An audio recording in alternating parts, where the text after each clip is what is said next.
ఓజీలో ఆ క్యాస్ట్ అసలు యాక్టర్స్ అందరిని డిజైన్ చేయడం. సుజిత్ గారు మీకు దండం పెడుతున్నాను, పవన్ కళ్యాణ్ గారిని జీవితంలో ఇలా చూస్తానని నేను అనుకోలేదు. అంత మంచి లుక్ లో చూపెట్టారు సుజిత్ గారు. సమ్మర్ లో తాగాలి లెమన్, పైకి పోయేలా చేస్తున్నాడు తమన్ బీజియం తో. చాలా చాలా బాగుంది మొత్తానికి అయితే. కార్ల రేజ్ పిచ్చిన్నాడు అజిత్. బాలీవుడ్ స్టార్లను తనదన్ని ఎలా తీసాడు డైరెక్టర్ సుజిత్ అన్నట్టు ఆయన పర్ఫార్మెన్స్ కూడా చాలా చాలా బాగుంది. ఓజీ అంటే మీనింగ్ ఒకటే, ఓ జస్ గంభీర నా కొడకల్లారు అన్నట్టు. అది వేరే వేరే విధంగా ఉంది. అయితే 2 సింహాలు తలబెడితే ఎలా ఉండదు, ఓజీ అండ్ ఓమి అన్నట్టు క్యారెక్టర్ పిచ్చగా ఉంది మొత్తానికి అయితే. ఓజీ ఓమి క్యారెక్టర్ అయితే వేరే వేరే లెవెల్లో ఉంది.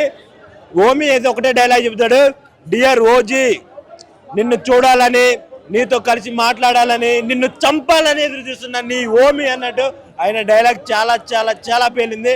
టాలీవుడ్ లో పవర్ స్టార్ ఎలాగో బాలీవుడ్ లో మన ఇమ్రాన్ ఇస్మి అలాగే కాలీవుడ్ హీరోయిన్ మన ప్రియాంక గారు చాలా అసలు ఇంత మంచి కాస్ట్యూమ్ పెట్టి ఈ సినిమా కప్ దగ్గరకు వస్తుంది. అరే ఏ రివ్యూస్ ఇచ్చే వాళ్ళకి ఒకటే చెప్తున్నా, గుర్తు పెట్టుకోండి, కళ్యాణ్ బాబు పక్క రెబల్ స్టార్ ప్రభాస్ ఫ్యాన్స్ ఉంటారు.